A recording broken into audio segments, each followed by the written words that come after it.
Buenos días, alumnos del diplomado, tanto presenciales como vía online. El día de hoy iniciamos el segundo módulo. Muchas felicidades, ya pasaron el primero. El segundo módulo denominado Reforma del Estado, Cambio Político y Sistema de Partidos. Para ello, contamos con la presencia del maestro Moreno, quien nos acompañará durante esta primera parte del segundo módulo, impartiéndonos sus conocimientos. Les comentaré una breve semblanza del maestro Rodrigo Moreno, quien es abogado con experiencia en administración pública local de la Ciudad de México, Ejecutivo Federal, Poder Legislativo y organismos autónomos constitucionales en materia electoral, con estudios de licenciatura y maestría en Derecho por la Universidad Tecnológica de México, además de contar con una maestría en Dirección de Empresas Industriales por la Escuela de Organización Industrial de Madrid, España. Cuenta con especialidades en Derecho Parlamentario por la Universidad Iberoamericana y en Derecho Corporativo y Propiedad Intelectual y en Derecho Constitucional. Es asesor jurídico de entidades públicas y privadas y empresario promotor de arte y cultura. Como docente ha impartido diversas cátedras, tanto en maestría y licenciatura, como es en Justicia Penal y Seguridad Pública, Derecho Penal, Derecho Constitucional, Derecho Corporativo y Propiedad Intelectual, Derecho Financiero, Derecho Corporativo, Derecho Civil, entre otras tantas. Como instructor académico certificado por la Secretaría Técnica del Consejo de Coordinación para la implementación del sistema de justicia penal dependiente de la Secretaría de Gobernación, ha impartido diversas materias en áreas de seguridad pública, procuración de justicia y reinserción social, como son derechos humanos, prevención y combate a la corrupción, ética del servidor público, cultura de la legalidad, sistema de justicia penal adversarial, entre otras tantas. Actualmente se desempeña como secretario técnico de la Comisión de Régimen, Reglamentos y Prácticas Parlamentarias de la Cámara de Diputados. Por lo tanto, es un orgullo contar con él, con la presencia del maestro Rodrigo Moreno, ya que él es una parte fundamental para el desarrollo de las actividades de la Comisión de Régimen, Reglamentos y Prácticas Parlamentarias, es decir, la comisión que en coordinación con la UNAM estamos desarrollando este diplomado. Pues los dejo en las manos del maestro Moreno, que sin duda nos va a compartir sus conocimientos, tanto teóricos como prácticos. No dudo que cualquier opinión que tengan, duda académica, se las va a resolver. Adelante, maestro. Muy buen día a todos en línea, a los alumnos que se encuentran en línea, muy buen día. Bueno, es un placer, es un gusto participar en este diplomado, y más porque lo hace la Universidad Nacional Autónoma de México, su Facultad de Ciencias Políticas, y participar también nosotros como comisión de régimen dentro de la elaboración de este diplomado. Pues para nosotros es muy grato, ¿no? En lo personal para mí es sinceramente estar aquí con ustedes y compartir una parte de los conocimientos. Es muy poco el tiempo que vamos a tener, pero va a ser muy gratificante compartir algunas experiencias, algunos datos con los que yo he estado durante mi vida, digamos, académica, ¿no? Durante mi vida activa de profesionista, en lo que viene siendo la materia electoral, ¿no? Pues, bienvenidos a todos, a los que se encuentran, los que están en línea, igual bienvenidos, y vamos a iniciar, ¿no? Con este diplomado. Vamos a ver lo que viene siendo la parte legal. Como bien saben ustedes, la parte legal suele ser un poquito árida. No, vamos a hacerlo un poquito, más bien, no un poquito, la vamos a hacer muy activa. Voy a solicitar la participación de todos ustedes, ¿no? Para que también nos vayamos, les voy a solicitar que vayamos de tarea viendo la legislación, ¿no? El EJIPE, ¿no? La Ley de Partidos Políticos, ¿no? También hay una ley sobre delitos electorales. Todo esto se publicó en el año de 2014, ¿no? Como parte de la reforma político electoral de 2014, y también actualmente tenemos diversas iniciativas que se han presentado aquí en el órgano legislativo sobre otra reforma político electoral, ¿no? Ya para hacer la segunda vuelta. Lo que quiero llegar con lo que estoy comentando es que cambian, hay sistemas de partidos, hay sistemas políticos, ¿no? Ahorita vivimos un sistema de mayoría, ¿no? El que tenga un voto es el que gana, ¿no? Pero lo que se está pretendiendo es que lleguemos a una segunda vuelta, es decir, que pasemos al 50+1, ¿no? Para los que no sé qué tan factibles sean, ya no en esta legislatura o por lo menos en la próxima elección constitucional, pues no se va a dar, ¿no? Pero lo más seguro es que vayamos transitando a este mismo, a cambiar un sistema como está, ¿no? ¿Cómo ha surgido toda la parte electoral en nuestro país? ¿Desde cuándo se da la democracia, ¿no? ¿Cuándo se da esta ola de la democracia? ¿Cuál es el momento?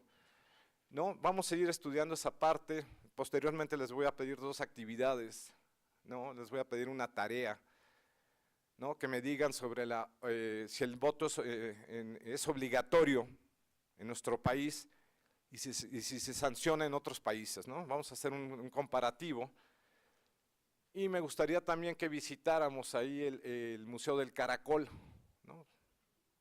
Para los que lo ubican, es un museo, pero para que vayamos entrando desde cómo se da México, cómo nace México hasta tener un México moderno, ¿no?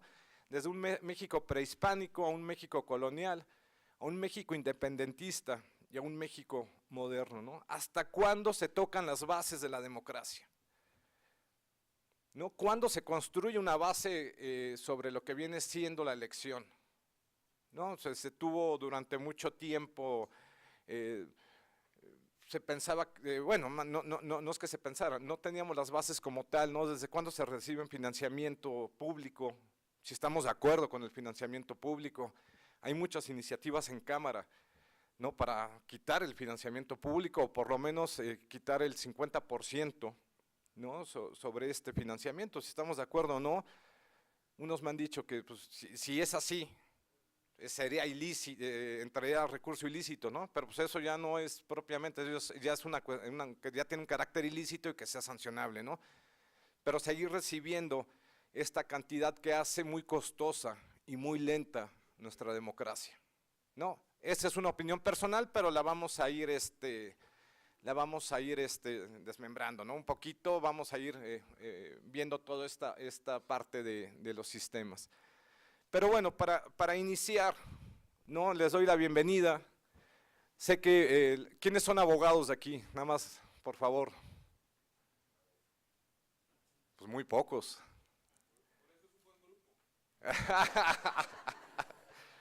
Bueno, perfecto. Politólogos, bueno, también ya son más, ¿no? De otras carreras. Contadores, ahí he visto ingenieros también, ¿A quién más?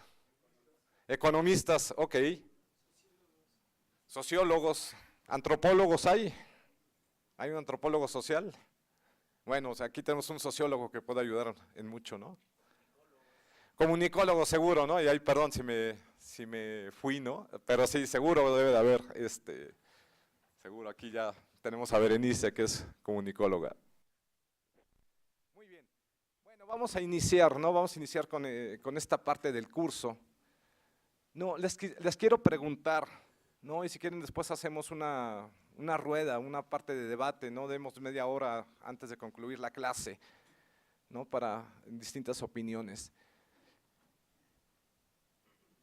¿Qué viene siendo la justicia? ¿Qué es justicia? En términos generales, no entremos en el fondo. ¿Qué es lo justo? ¿Qué es justicia? ¿Quién me puede decir? Sí, en términos generales, darle a cada quien lo que le corresponda, ¿no? ¿Qué es justo? Entonces, sabemos qué es justicia, ¿qué es lo justo?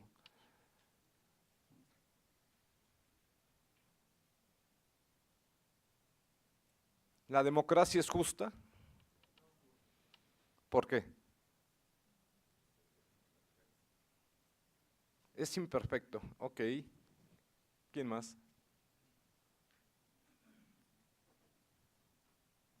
Adelante.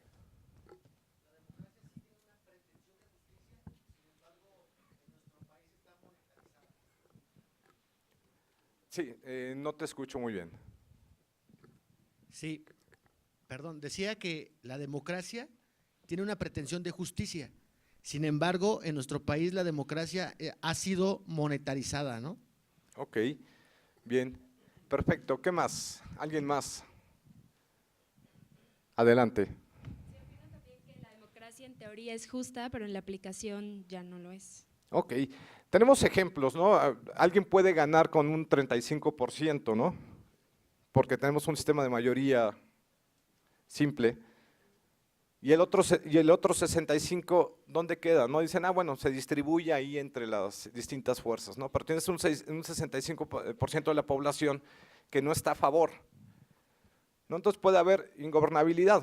Quisiera pensar en este tema. Sí, adelante, por favor.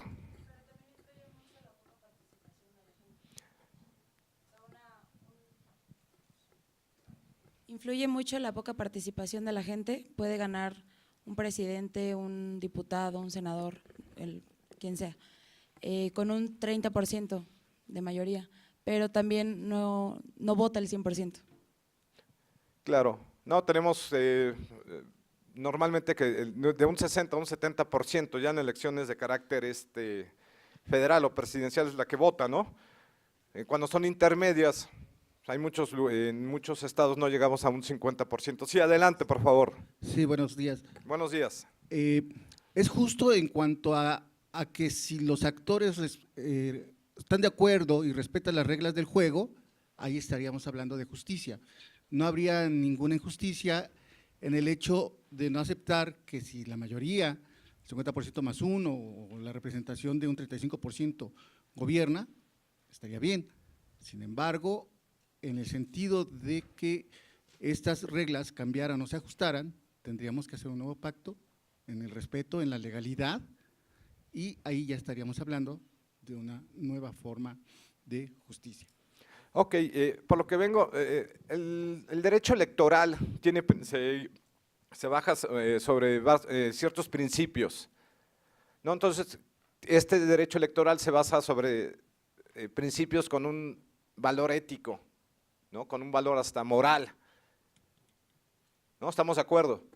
Entonces, lo que estamos hablando ahorita es que hay otras cosas que influyen para que este sistema democrático, y como lo estoy percibiendo, no lo estamos viendo como un sistema justo. Entonces, al no ser justo, obviamente, no tiene este componente de justicia, ¿no? De acuerdo, adelante, por favor. Gracias. Buenos días. Creo que también si ya se dijo que lo justo es dar a cada quien lo que le corresponde y con la poca participación de la ciudadanía, pues al final del día casi que cada quien recibe lo que le corresponde, dependiendo de eso. Bueno, claro. No, había un tema, ¿no? En el año 2000 gritábamos, ya hay un cambio, ¿no? Todo el mundo festejó, ¿no? Posiblemente para las futuras elecciones ya no se da esta parte, ¿no? Lo que se está dando, ¿qué me van a dar, no? Y seamos honestos, ¿no? En la parte, ya no importa quién es el que pueda llegar, ¿no? ¿Qué es lo que le va a dar, no? Si ya tenemos un sistema, parece corporativo, democrático, ¿no? No sé, estoy ahí jugando con algunas cosas que tal vez no, pueda ser muy criticable lo que acabo de decir. Pero bueno, estamos jugando a este tema, ¿no? Pues hay que ser un poquito abiertos, ¿no? Hay que ser sensibles y hay que ser críticos a lo que vienen siendo nuestros sistemas democráticos, ¿no? Sabemos que vinieron varias olas, ¿no? Alguien hablaba sobre la ola del 68, ¿no? Que empieza a modificar un sistema en México, ¿no? En el 88 ya empieza a haber otra ola hasta que llegamos al año 2000, ¿no? Pero que parece que ese año 2000, si bien se crean las bases ya de un organismo público autónomo, ¿no? Que les dan esta autonomía, ¿no? Distinta a los poderes tradicionales para crear una institución, ¿no? que vele por lo que viene siendo el desarrollo de las elecciones. Pues parece ahorita sigue siendo una autoridad más criticable, y eso que es un órgano autónomo en el que nadie puede influir, ¿no? En sus decisiones, tanto el Poder Legislativo como el Poder Judicial, y menos el Ejecutivo, ¿no? Pero ahí vemos cómo es su componente. Adelante, señor. El IFE fue posterior a las elecciones sacrificadas del 88. Así es. Desde mi punto de vista, que fue el primer organismo autónomo. Y ese IFE, ese IFE de ese principio, creo que ha sido el que ha tenido mayor credibilidad. O sea, en lugar de que fuéramos reforzando un organismo totalmente creíble y totalmente independiente y que realmente tuviera la confianza de los electores, esa imagen se ha ido deteriorando poco a poco. Es un fenómeno medio adverso, pero, o mejor dicho, un fenómeno al revés, que en lugar de irse consolidando se va deteriorando desde mi punto de vista, en cuanto al criterio de la opinión pública. Ok, muy bien, pero yo también ahí tengo, ese IFE dependía del Ejecutivo, ¿no? En su momento dependió del Ejecutivo, no sé qué tan válido pueda ser que el Ejecutivo tenga los dientes sobre el manejo de las elecciones, ¿no? También tenemos una parte de historia, ¿no? Donde hemos vivido de la desconfianza, ¿no? Es a lo que quiero llegar, ¿no? La parte de qué tan justo o qué es la justicia, ¿no? Decían, el tema es cómo vamos a tener una mayor credibilidad, ¿no? Estando el sistema de partidos políticos, no el sistema electoral, no el sistema de justicia para la materia electoral. No, pero vemos que ahí influyen otros mecanismos. No tenemos la LEGIPE, ¿no? Esta famosa ley, ¿no? De 2014, donde todavía el INE es una autoridad administrativa. ¿Cuál viene siendo la función esencial del INE? ¿Cuál es la función esencial del INE? ¿Sancionar? No, pero lo que esperamos es que el INE sancione y ni siquiera vigilar. La función esencial de las autoridades administrativas es organizar en la materia, en materia electoral. Pero lo que estamos esperando es que a ver cómo sanciona el INE todas aquellas conductas no contrarias a la propia ley, ¿no? Y que te pone ahí ciertos parámetros que también muy criticables, lo digo en una forma, ¿no? muy chica de lo que señala la ley, ¿no? No te establece, ¿no? La propia ley que te dice, será causal de nulidad el que rebase los topes de campaña. Sí, pero que se den dos supuestos, que sea mayor al 5% y que entre el primer y segundo lugar, que haya menos de 5. Entonces yo puedo decir, sí, violé, pero violé poquito la ley, ¿no? No, sí, es que pongo este ejemplo porque puede ser muy laxa la ley, ¿no? O cómo está hecha esta ley cuando deberías decir, oye, el que rebasa un tope de campaña, y todavía si nos vamos a otro supuesto más, es que te dice, ok, si se acredita el rebase de tope de campaña, si ahorita lo estamos viendo en una elección estatal, no te dice, ok, se convoca, si lo determina así el tribunal, se convoca de nuevo elecciones y vuelven a participar. Entonces también lo que está haciendo es muy costosa, o viene siendo muy costoso nuestro sistema democrático, ¿no? Es lento, ¿no? Se invierte mucho por el voto, entonces un voto que nos puede salir, según las prerrogativas de los partidos políticos, en 47 pesos aproximadamente, ¿no? Según el padrón nominal, ¿no? Con lo que viene, no, ya si vemos la estructura general del INE, o sea, del recurso del INE sí nos salen 150 pesos, ¿no? Pero lo que viene siendo prerrogativa para partido político son como 47 pesos, ¿no? Eso lo sacamos, si quieren el miércoles lo vemos. Pero bueno, estamos repitiendo algo que te dice la propia ley. Dice, ok, que se repitan elecciones. Entonces tenemos una ley que también es laxa. No se estén de acuerdo, pero te dicen, sí, violaste, pero poquito, entonces no pasa nada, ¿no? Parece que está hecha una ley no para el ciudadano. ¿Qué viene siendo el partido político? ¿Qué viene siendo, cuál es la esencia, el objeto del partido político? Alguien, por favor, que pasamos con usted. Bueno. Gracias.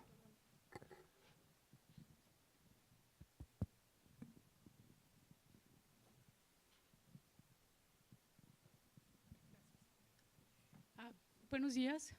Disculpe, no estoy de acuerdo con usted en lo de las multas, porque de 100 observaciones que se hacen a los partidos en la auditoría, quedan 10 observaciones. ¿Por qué? Por la presión de los partidos, que van y dicen, esto no puede pasar, esto tampoco, esto me lo puedes quitar.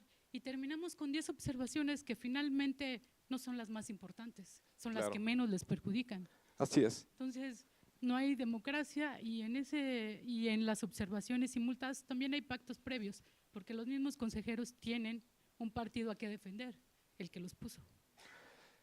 Bueno, vienen siendo, no, estoy de acuerdo parcialmente, ¿no? Como decimos, estoy de acuerdo en este tema. Yo a lo que quiero llegar es, si las multas, al fin y al cabo las multas, ¿quién las paga? ¿El partido o nosotros? No, y tenemos un área de fiscalización, ¿no? Entonces, yo lo que quiero llegar es que el objeto de la autoridad administrativa no tiene que ser sancionar, que sea la autoridad jurisdiccional la que sancione, ¿no? Que sancione las conductas de los partidos políticos. No, sé el tema, ¿no? Que si rebasaron, es que como decir, y hay supuestos, ¿no? Primero, amonestación pública, ¿no? Para aquel que se portó mal. 2, no, multa pecuniaria, ¿no? Y 3, hasta la nulidad o la pérdida de un registro, ¿no? Que pudiera llegar a una causal ya mayor. Pero bueno, el tema es, ¿cómo tener una autoridad que lo que nada más esperamos es que sancione? Cuando tiene que organizar las elecciones. Por eso también es muy criticable la actuación del INE. Esta parte de que hay quienes hablan de una sobrerepresentación, ¿no? Que hablan que los consejeros son electos, ¿no? Por la Cámara, pero hay un acuerdo. Está el poder, los representantes del poder legislativo ante el INE, ¿no? Y está la representación de los partidos políticos en el INE. Entonces, cuando vemos las famosas cerraduras en todos los estados, hay quienes señalan, es que es una sobrerepresentación partidista. Perdón la ignorancia. Adelante. ¿El Tribunal Federal no es el sancionador? En algunos asuntos. Sí, pero puede determinar, no seguro, la autoridad jurisdiccional va a determinar, pero ¿por qué tiene la función en específico el INE de sancionar conductas? Cuando sería la organización, la capacitación, la cartografía, no, el registro federal de electores, no, que eso es lo esencial, y lo hacen, lo hacen. Pero esa es la pregunta. Si tenemos un tribunal cuya función principal es sancionar las elecciones, ¿por qué al INE se le reserva una parte para eso? Claro. Yo hago la crítica a la propia legislación, que viene siendo una legislación laxa, que no propiamente, tenemos una ley de partidos políticos y lo vamos a ver más adelante, que es un partido político. No, y ahí vamos a tener varios choques, no vamos a ser críticos. Sí, adelante, por favor. Sí, hay que recordar que anteriormente el Instituto Nacional Electoral, o IFE antes, integraba un expediente y sancionaba. Con las modificaciones del 14 ahora es el Tribunal Electoral del Poder Judicial de la Federación y es inapelable su decisión. Claro. Entonces, aquí el trabajo que tiene que hacer el órgano electoral como INE es la organización por medio de ellos y de los OPLES, los órganos públicos locales, que viene siendo antes lo que era de los estados. Ahora, aquí sí es recomendable que cuando existe un ilícito, por ejemplo en este caso, se integra el expediente y se pasa a la comisión.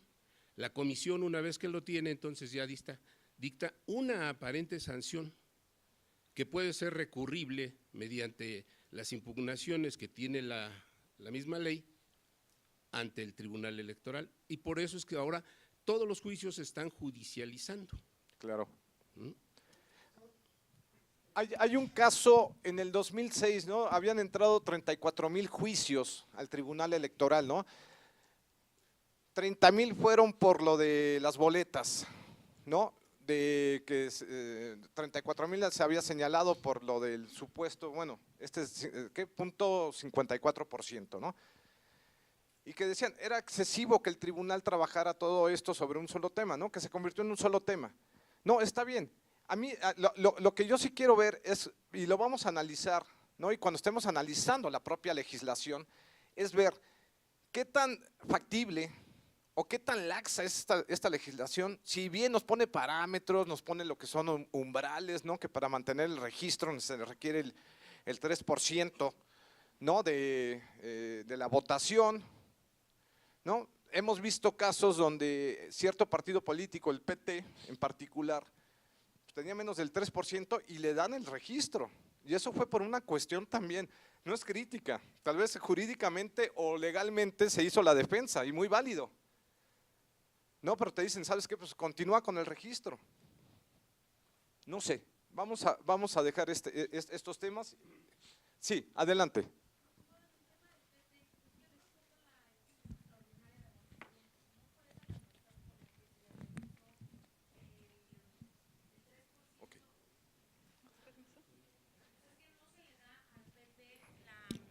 Nada más ahí precisando, el tema del PT no se le dio el registro porque no llegara en primer momento al 3%, sino porque se le permitió volver a la elección extraordinaria de Aguascalientes y ahí sí llegó al 3%. Sí, un favorzote, ¿puede repetir la pregunta?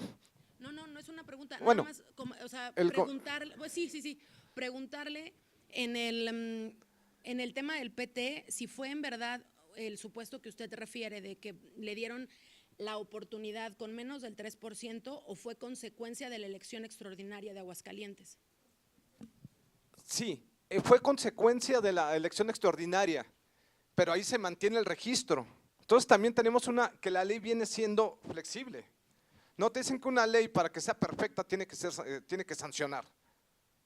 No, y así es cuando estudiamos, los que estudiamos Derecho, en nuestras famosas clases de introducción al estudio del Derecho nos decían que era una norma, no, pues una regla de conducta, que era una norma jurídica, no, una regla de conducta que impone derechos y obligaciones, y que es derecho. No, pues ya el conjunto de normas jurídicas en términos generales, ¿no? Que regulan la conducta externa del hombre, y en caso de incumplimiento es coercitiva, ¿no? Impone una sanción. Pero estamos viendo, dice, para que la norma sea perfecta, ¿no? Tiene que ser una norma jurídica y sea perfecta, tiene que ser sancionable. Adelante, señor.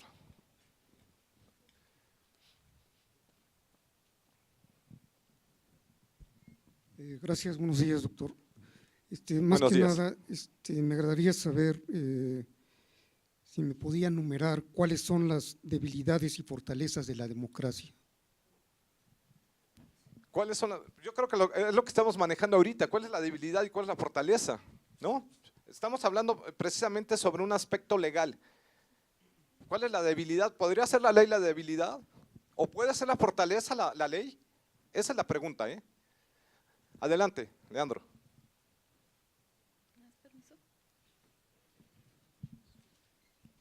Bueno, creo que en el tema que decía la compañera, el tema del PT, fue más un tema de acuerdo político que legal, porque si hubiera sido legal, pues aquí tendrían representación. Al superar el 3%, técnicamente hubieran tenido derecho a tener diputados de representación proporcional y vemos que no los tienen. Entonces fue nada más salvarles el registro por medio de ahí una trampita, porque la elección de Aguascalientes es extraordinaria y la ley marca que debió haber llegado al 3% de la elección ordinaria. Entonces fue pacto, fue acuerdo. Aquí ahí. el tema es la ley la que te da esa facilidad de poder, ¿no?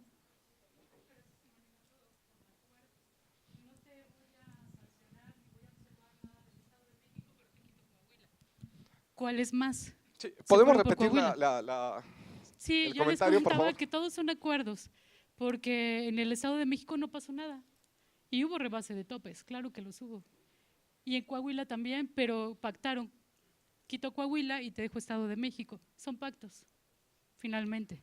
Además de eso del 5%, yo creo que los dos rebasaron por mucho más del 5%. Es que el tema es, te dice, y yo escuché en una entrevista, ¿no? Que te decían, bueno, nosotros sí rebasamos, pero no el 5%. Ok, esa conducta debe ser sancionable. Pero te dice la ley, no, tiene que ser el 5% y la otra causal es que rebase, que sea menor el 5% entre el primer candidato y el segundo. Entonces te dice, ok, la conducta sí rebasó topes de campaña, sí rebasa los topes, los supuestos, pero te dice no es sancionable esa conducta porque no se dan estos supuestos. A mí se me hace una parte de la ley muy suave, ¿no? Y lo que va a crear es que vas a tener una autoridad administrativa con muy poca credibilidad cuando determine cuáles son las conductas de los partidos políticos o de los candidatos. No, porque esto se presta a lo que acaba de comentar. Se puede prestar en unos sí, en otros no. ¿Por qué? A ver, el tribunal ¿cómo va a determinar? Un tribunal electoral ¿cómo va a determinar? Ah, no, en este caso sí, yo nada más quisiera saber cuál va a ser la base. Claro. Realmente a defender la parte de Coahuila.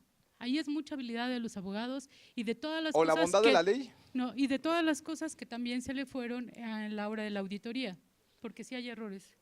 Sí, adelante, por favor. Nada más dejamos unas preguntas. Yo sé que esto suele ser muy polémico, ¿eh? Yo sé también hay mucha representación aquí. Adelante. Hola, buenos días. Soy Carlos Seguro, Graciano. seguro. Bueno, el tema de la justicia, yo me quedo con la definición que da Rawls sobre garantizar un acceso igualitario a las oportunidades. Y en nuestro país nos damos cuenta que ese acceso pues no existe, que las oportunidades se reservan principalmente para quien tiene el poder económico para acceder a ellas, porque el problema de la corrupción en nuestro país pues ha abarcado demasiados rubros, ya sea en la política o bueno, en todos los niveles de poder de nuestro país lo podemos ver claramente. Entonces mi pregunta es, en un país tan corrupto como el nuestro, ¿qué propone usted para mejorar esa situación? Es que yo te voy a decir algo, la corrupción, y te lo digo desde un aspecto personal, yo no le puedo poner definición a la corrupción, porque no tiene definición. Para mí se me hace un antivalor, no lo comete una institución, lo cometen las personas. Surjo, y qué bueno que preguntas esto porque quería que se tornara esta clase sobre este tipo de cuestión, ¿no? Un tanto la moral, un tanto las conductas, ¿no? Sabemos que existe la corrupción, no, es más, es tan grave que la llegamos a nombrar en la misma Constitución. ¿No? Del 108 al 114, lo que viene siendo un cuerpo de dogmas o un cuerpo dogmático, como es nuestra Constitución, le ponemos la palabra corrupción. ¿No? Entonces parece que estamos regularizando una conducta que parece que es normal, ¿no? Cuando tendríamos que haber puesto lo contrario, la legalidad, o digamos Sistema Nacional para la Legalidad de los Actos de la Administración, o no sé. Pero le ponemos Sistema Nacional Anticorrupción, ¿no? En un cuerpo dogmático, no en un cuerpo de dogmas, pero este cuerpo de dogmas también ha llegado ya, se ha accedido, y me estoy yendo más, me estoy yendo más, un cuerpo donde hasta nombramos contralores en la propia Constitución, ¿no? O sea, es increíble, pero bueno, cuando nada más se tendría que establecer, y yo creo que el ponente anterior, el doctor, se los dijo, es un derecho humano, ¿no? Que está estipulado en el artículo 1 constitucional, ¿no? El derecho a la democracia, a la soberanía, el 39, 40, 41, el 36, el derecho a votar y ser votado, como una obligación, ¿no? O sea, después es derecho a los mexicanos participar. Pero te ponen otro tipo de conducta, sí. Después sí, adelante. ¿Está bien? Okay. Sí, yo quisiera volver a la pregunta de mi compañera respecto de lo sucedido en Aguascalientes. En Aguascalientes, una de las condiciones que se dieron ahí para poder anularla fue la intervención de funcionarios en favor del gobierno, del candidato. Pero, a pesar de que estaban las fotografías y el acarreo de la gente, esperaron a que se instalara el Congreso en Aguascalientes y llamaron a cuentas a aquel funcionario. Y de viva voz le preguntaron si había dado instrucciones de que votaran por el candidato y él dijo que sí, y ahí se cayó la elección. Y lo mismo pasó en Nayarit, ¿no? Sí, adelante, por favor. Si quiere, sí, por favor. Gracias, soy Daniel Gracias. Cervantes. Bien, sí, retomando el comentario de mi compañero sobre el debate de la justicia, ¿no? ¿Qué tan justo o qué es la justicia? Esta visión de John Rawls que te establece, bueno, la capacidad de un ser humano de acceder a esta.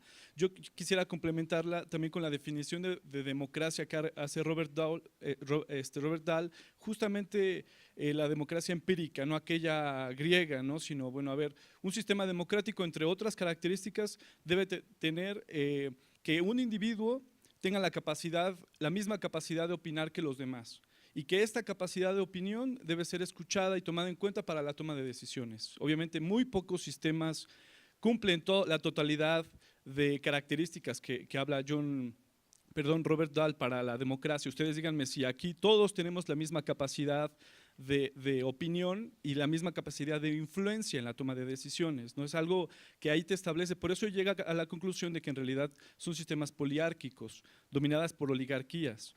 A lo que voy también ligarlo en el tema de la ley, la neutralidad de la ley. ¿Quién hace la ley? ¿No? Si tenemos pequeñas oligarquías y entonces entramos en un campo de una definición del derecho como en la teoría del Estado. La visión de política y derecho, ¿no? Derecho como instrumento de la clase dominante o del grupo hegemónico en el poder, ¿no? Claro, muy interesante el comentario, muy interesante, y lo destaco sobre todo, y es a lo que quiero llegar, ¿qué es la democracia? ¿Cuáles son las bases de la democracia? ¿O cuáles son las bases de la democracia en nuestro país? ¿Cuál sería el análisis? Jurídicamente está establecido, ¿no? 500… ¿Cuántos? 300 distritos electorales para los diputados, 200 de representación, 2 mayorías para los senadores, una minoría y una lista, ¿no? Y un ejecutivo, ¿no? Que nos da 629 espacios a elegir, ¿no? Ya lo multiplicas por partido político, pero bueno, digamos, a elegir. Pero ¿para qué? ¿Cómo está hecha este tipo de democracia? ¿Qué es la democracia? ¿Es justa? Yo me he llegado a preguntar, y esto lo digo en un aspecto también personal, a ver, si tenemos un país donde yo nací y la mitad de la población, desde que todos, yo creo que todos lo hemos palpado y todos te han dicho la información, desde que un país que el 50% de la población hay pobreza. No, y hasta la fecha te dicen el 50% de la población hay pobreza. Entonces, ¿qué tan justo es un sistema democrático o qué tan justo es la justicia, o si la justicia es justa o existe? Porque todavía no salimos de esta brecha. Hubo un caso, y fue hace poquito una discusión aquí en el Pleno, y la llegamos a ver sobre una cuestión de equidad de género. No, de verdad, era de análisis. Las diputadas mujeres tomaron la tribuna. Ya no eran colores, ya no eran colores, pero lo que yo sí pude ver cuando estaba en el corralito es que hay una brecha muy grande todavía. Y queremos establecer la paridad como una obligación, la paridad, y aquí nos llegan a la Comisión de Régimen, nos llegan muchas iniciativas sobre paridad, cuando la paridad tiene una característica esencial, que es política. Nos llegan sobre que las comisiones se den con paridad de género. Numéricamente es imposible para que se vayan otorgando. Es más, ni siquiera es que entren 250 hombres o 250 mujeres.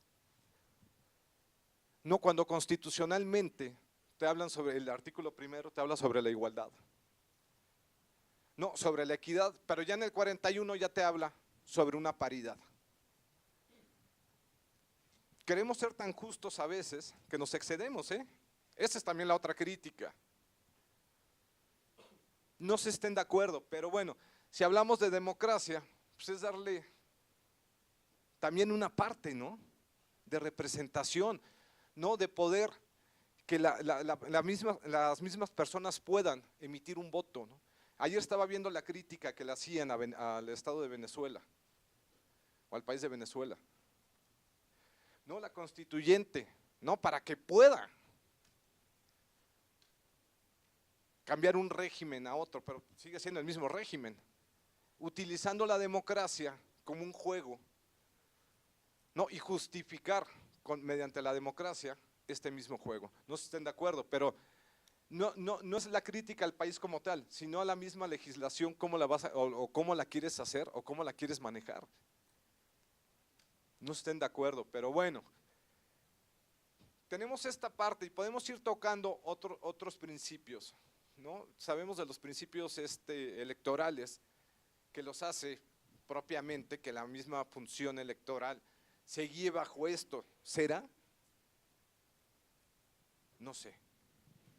Pero analicemos, dejemos esa parte de la ley. Por eso les decía, la ley puede ser muy árida. Desde un principio lo comentaba, puede ser muy árido el estudio, pero también hay que interpretarlo. No nos decían sobre los abogados. Sí, pues, un abogado obviamente te vas al tribunal y te dan estas bondades, pues, lógicamente vas a defender. No, entonces te dicen, si es una ley perfecta, no sanciona conductas, pero es imperfecta y tiene que sancionar conductas, ¿no? O al revés, como quieran verlo, ¿no? Es un análisis que hacemos, ¿no? Pero bueno, vamos a… dentro de este preámbulo, ¿no? Y para ir entendiendo el derecho electoral, ¿no? La democracia, como bien lo decían, la justicia, lo justo, ¿no? Pues hay que ver esta parte de la materia electoral. Ya lo vieron, constitucionalmente lo tocaron en la clase anterior, ¿no? ¿Es un derecho humano la democracia? ¿Dónde aparece este derecho humano? ¿En qué? Sí recuerdan que se hablan de 3 generaciones de los derechos humanos. ¿En las 3 está comprendida la democracia?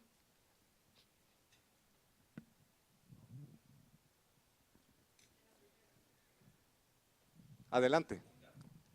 En la segunda, porque nacen los derechos políticos. Sí, la segunda, ¿cómo le llamamos? Ola de derechos humanos es donde aparecen los derechos políticos, que es después de las revoluciones burguesas en Europa. La primera generación es más bien una primera ola de libertad, más bien de derechos reconocidos al ciudadano o al ser humano en general frente al poder absoluto del Estado. Claro. La segunda ya viene con el asunto de las democracias burguesas, cuando empieza a haber los parlamentos y empieza a haber elecciones, es donde viene esa segunda ola de derechos humanos. Y ya la tercera también podría tratarse en temas democráticos y puede aparecer la democracia en esa tercera ola. ¿Por qué? Porque es un asunto donde cuando la tercera ola es mucho hacia la igualdad de derechos. Y ahí voy a chocar con lo que usted acaba de decir sobre el asunto de la paridad. No es un asunto, yo estoy completamente de acuerdo, el primero constitucional dice que los hombres y las mujeres somos iguales ante la ley, pero en este país y en casi todos los países, durante muchos años, los hombres y las mujeres no fuimos iguales ante la ley. Y todas estas medidas paritarias son un asunto de para que las mujeres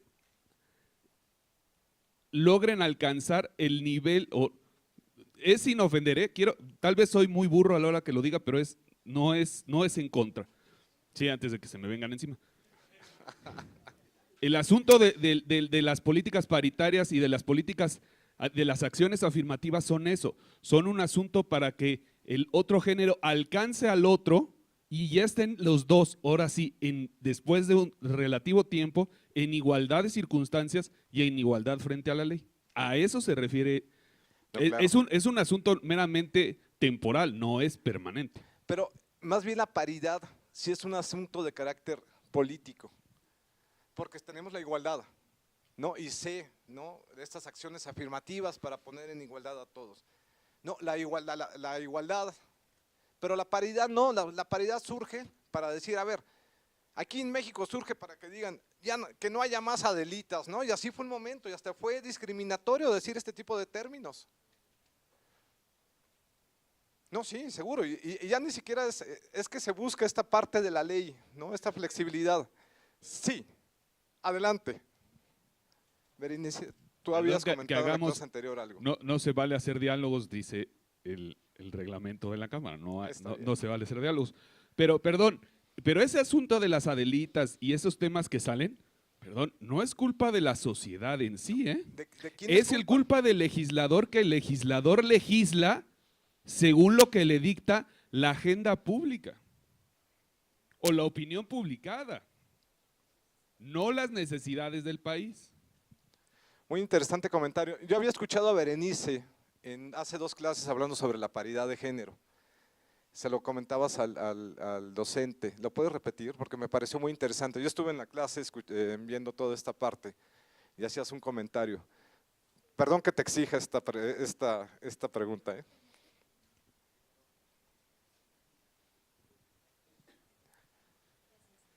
Estoy totalmente de acuerdo con lo que expones, Rodri, de la paridad política. O sea, en este término sí es totalmente la paridad en derechos políticos, pero no sé si lo que te refieres es el 50% de candidaturas, que tenemos una cuota obligada ahora, que yo no estoy de acuerdo, lo repito, porque o sea, es como… No sé si alguien ha leído a Simone de Beauvoir, que de pronto no es como tan feminista como pensamos.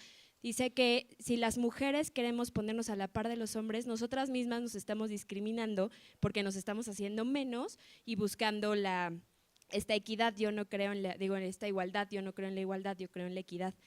Y regresando a lo de las candidaturas, creo que es injusto tanto para los hombres como para las mujeres. O sea, si de pronto hay más mujeres con mayores capacidades, con experiencia, etcétera, que hombres, ¿por qué entonces poner más, o sea, el mismo número de hombres? O al revés, o sea, creo que esto es como muy forzado en esa paridad, que al fin y al cabo un resultado no es positivo para el país. Hay un caso y me sorprende, y lo voy a comentar en razón a lo que decías.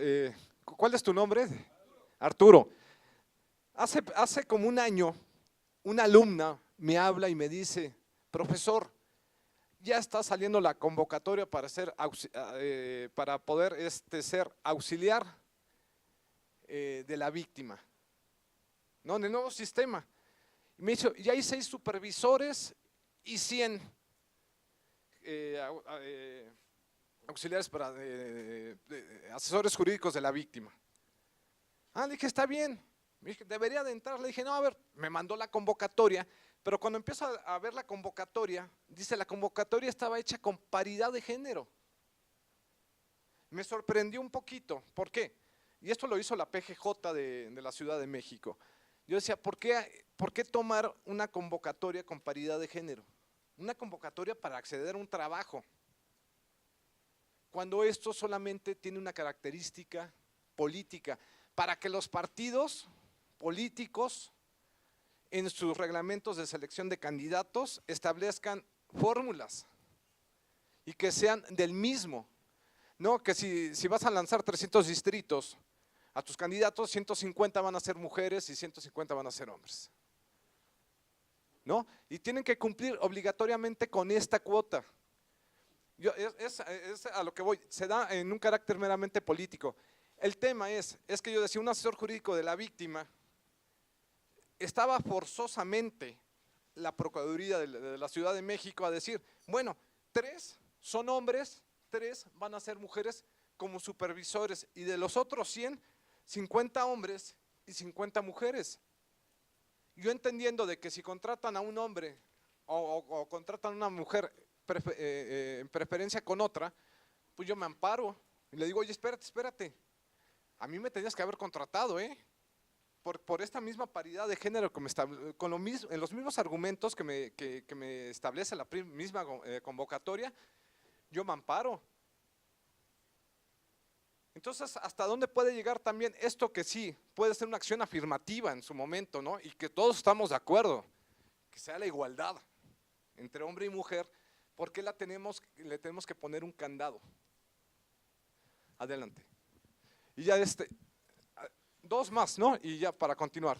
Hola, buenos Sí, días. adelante. En realidad yo estoy un poco en desacuerdo con lo de la paridad, principalmente porque no existe, como usted dice, un candado, no hay una prohibición para que no sea equitativo. Es decir, no hay en la ley algo que le prohíba a la mujer postularse, y tampoco en las contiendas internas de los partidos no hay una ley o un candado que les oprima para ellas no ser candidatas. Punto número 2, yo creo que esto es una cuestión de competencias partidistas, la cuestión del género, puesto que, bueno, no sé, hoy en día están muy de moda las campañas de redes, y si lo hacemos notar, las redes están enfocadas en el 70% del voto, que son las mujeres. Entonces, la cuestión de inclusión de la mujer hacia una paridad de género, para mí se me hace netamente una estrategia política para recolectar más votos. Hoy sabemos el efecto que ha tenido, por ejemplo, la candidata de Morena en el Estado de México por el simple hecho de ser mujer, y muchas otras características con las que empataba con la población. Otro punto es que, a fin de cuentas, ellas una vez han llegado a ser no solamente candidatas, sino representantes populares. Ya no depende de ellas la comisión a la que van a representar, eso se decide aquí adentro.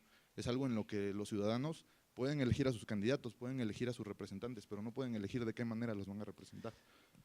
Sí, nosotros en la comisión, y se los platico y lo vuelvo a repetir, cuando nos llegan las iniciativas de los diputados, sí nos vemos en una, porque decir, a ver, la Constitución ya establece la igualdad, no, establecerlo en un reglamento sería repetitivo ya cuando tenemos la norma, sí, así que viene siendo la parte funcional de la democracia en nuestra Constitución, ¿no? Entonces, ¿para qué lo quieres repetir o lo quieres establecer en una normatividad interna? Y ahí nos llegan, tenemos ahí 7 o 8 iniciativas que nos hablan sobre equidad, sobre igualdad y sobre paridad. Entonces te dicen, cuando se haga o se estén creando las comisiones o cuando se designen las comisiones, se haga con paridad de género, ¿no? Para que garantizar que hombres y mujeres diputadas accedan a las mismas comisiones, ¿no? Numéricamente ya lo hemos sacado, no te da porque no sabes quiénes van a llegar, ¿no? Actualmente hay un 60-40% de la misma de los diputados, ¿no? Así está la integración aproximadamente. No, y no te da el número, numéricamente es imposible, pero sí, tenemos candados que están en la misma Constitución que te dicen, ¿sabes qué? Lo tienes que hacer de esta forma. No, ahorita estamos viendo esta gráfica, ¿no? Tenemos 629 cargos que se van para 2018. Los partidos políticos lo van a tener que hacer forzosamente con paridad de género. 300, de los 500 diputados, 300 van a ser 150 hombres, 150 mujeres. No, si se trata de Senado, igual, excepto la presidencia que solamente radica en una sola persona. Tenemos 629 cargos como tal.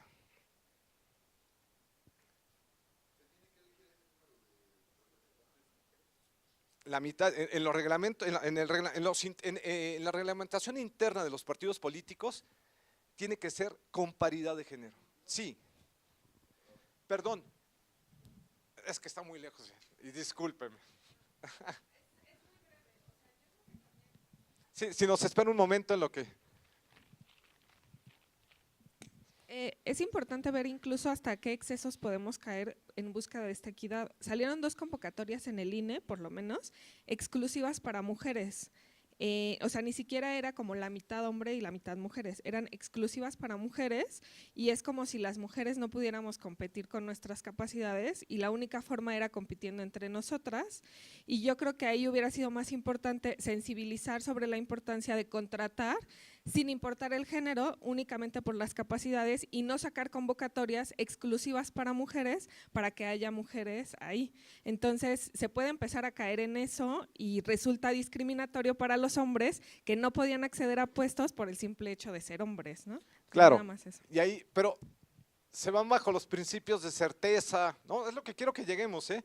Una pregunta más y avanzamos, ¿no? Ya si quieren dejamos un… Sí. Más que una pregunta en relación a lo que dice la paridad, también hubo una resolución por parte del INE cuando registraron los partidos políticos estas listas de 50 y 50, y hubo partidos políticos que dijeron, bueno, esta lista de mujeres se va a impugnar porque preferentemente son candidaturas perdidas. Y hubo una resolución que tuvo que hacer que los partidos políticos cambiaran de género las posiciones. Y vuelvo a lo mismo, el derecho sancionador, cómo le otorga tanta facultad al INE para hacer este tipo de cosas. ¿Tus derechos políticos electorales dónde quedan? No, lo hablo sobre una cuestión de derechos humanos, ¿eh? A ver, bueno, adelante. Es únicamente una duda. Hablamos de paridad y equidad de género. ¿Existe realmente alguna diferencia o es únicamente hablando del tema político? Sí, es sobre el tema político y cómo está nuestra legislación. ¿No? Te dice, es que la ley es clara, te dice, es paridad, ¿eh? Tú, un partido político, es paridad de género. No, pero en el otro tema te dice, bueno, es igualdad. O sea, y el otro es equidad o paridad, ¿no? Cuando las tres tienen distintas, van al mismo sentido, pero tienen tres distintas posiciones. Y se puede convertir en una cuestión política. Aquí lo decían claramente, decían, ¿no? En la primera generación de los derechos humanos, en la segunda o en la tercera, se establecen los derechos políticos. No en la primera por esta parte de la Revolución Francesa y los postulados de Estados Unidos de independencia, ¿no? Que radican ciertas cosas y le dan ya una fortaleza a sus pueblos, ¿no? Hasta para elegir. No, en la segunda generación, sí, efectivamente, son los derechos políticos y se siguen estableciendo. Y en la tercera ya se constituyen en un derecho internacional. No, la Declaración Universal de los Derechos Humanos te habla sobre un derecho universal o un derecho humano universal es la democracia. El Pacto de San José te habla sobre un derecho universal es la democracia. Y así nos vamos en varios instrumentos internacionales y aparte tú los puedes utilizar para tu defensa, ¿no? Los derechos políticos electorales. Oye, ¿por qué? Porque la Constitución consagra la paridad de género y la ley es clara, y te dice, cuando sea la elección de candidatos, ni modo, 50-50, ¿no? Y etiquetado, ahí ni se mueve nadie, ¿no? Por una cuestión que bien lo comentaban aquí, no se da por una cuestión, sí claro, por una cuestión política. ¿Qué pesa más? ¿Pesa más el derecho o la política? No sé. Aquí se dice en cámara. No, y aquí en cámara, y lo platicaba al inicio, ¿no? Con algunos alumnos. Decías que te dice, parece que los acuerdos matan derecho, ¿no?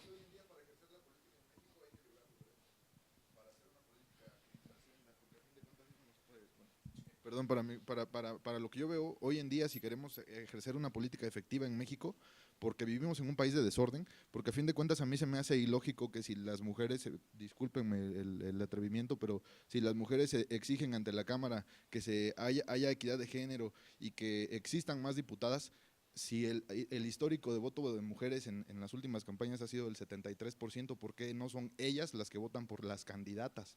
Y aquí hubiera más diputadas y se cumpliera esa cuota de género que usted está mencionando. Entonces, a fin de cuentas, si nosotros estamos manipulando la política, estamos también reventando las leyes. Se me hace una red como aquel muro que no estamos buscando dónde pisar parejo, sino dónde filtrarnos. No podemos ordenar un país que no quiere ser ordenado, que se te está fugando entre los dedos. Sí, a lo que voy es la bondad de la ley, ¿no? Propiamente la bondad, sí, la ley te establece reglas, ya que cumplirlas, ¿no? Por eso decía también en su momento, que es el derecho. Es un conjunto y todos nos guiamos por este medio, ¿no? Sí, adelante.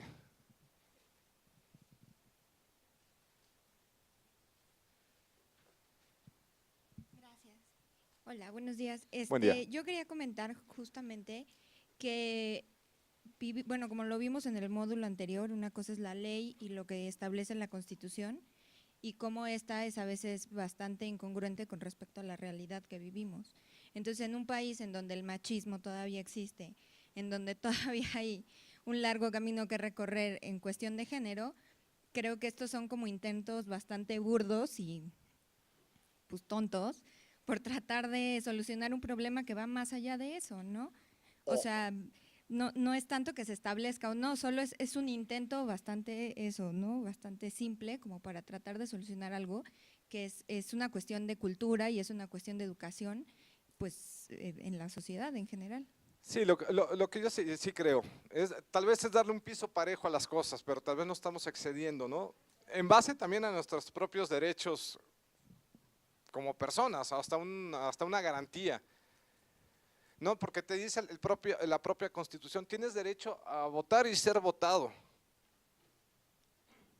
No, pero solamente se podía dar mediante un partido político, ahora tienes candidaturas ciudadanas, ¿no?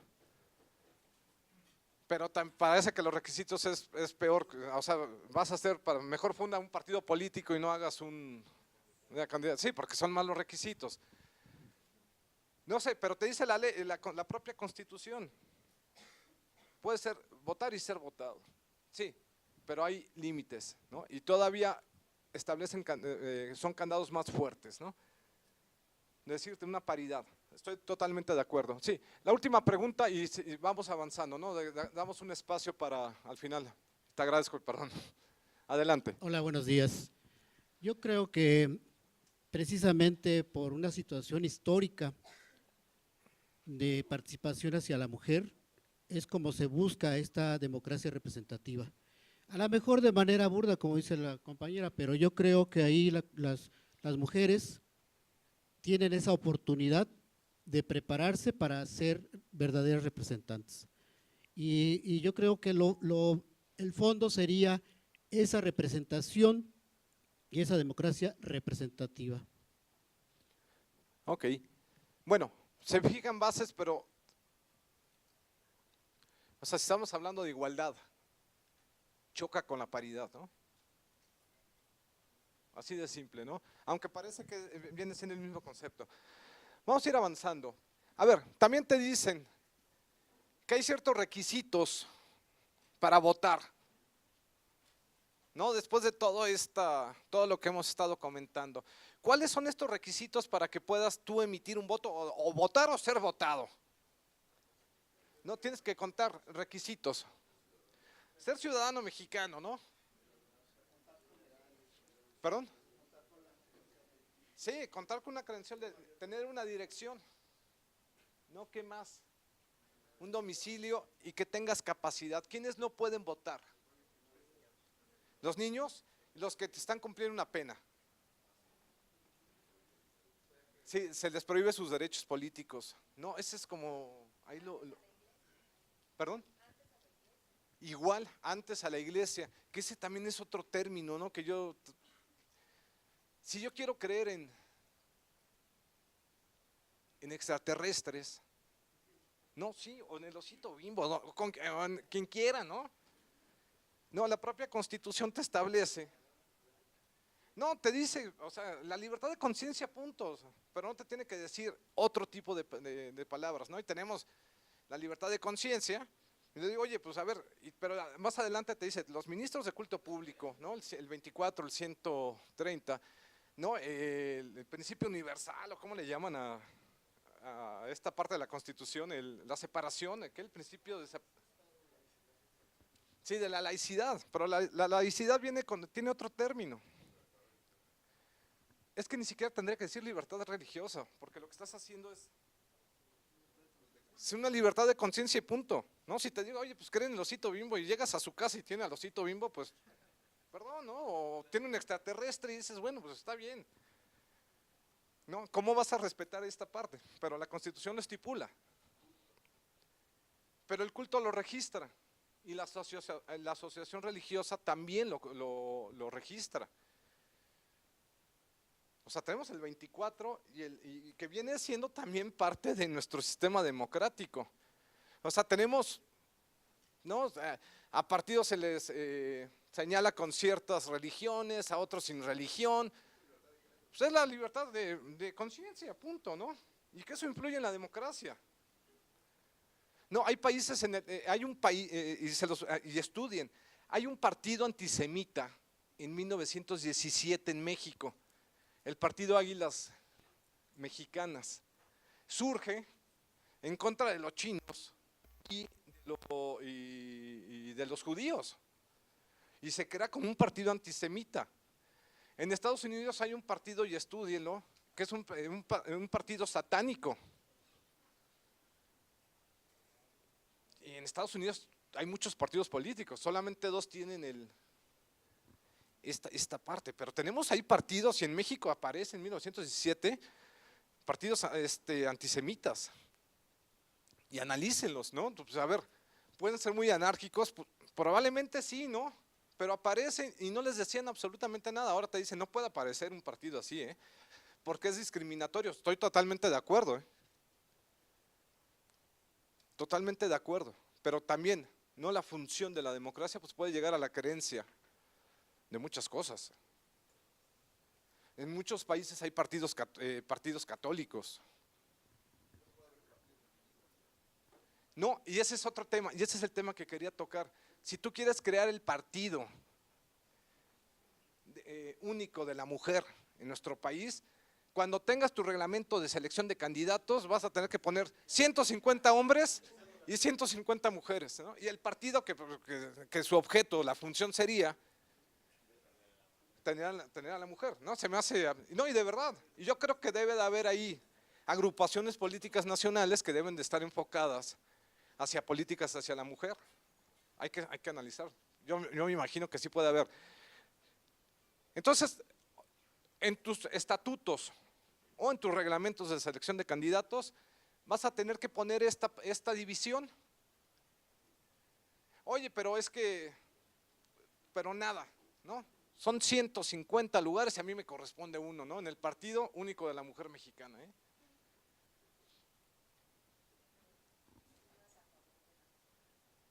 Pero entonces a favor, sí, entonces cuando tengas la representación, ¿y qué crees? Y en los distritos que participaron los hombres, pues, ganaron los hombres, ¿no? Y cuando tengan la representación aquí enfrente, oye, pues, ¿cuántos son? No, nuestra bancada son de 40, ¿y cuántos son hombres? No, somos 30 y 10 mujeres, ¿no?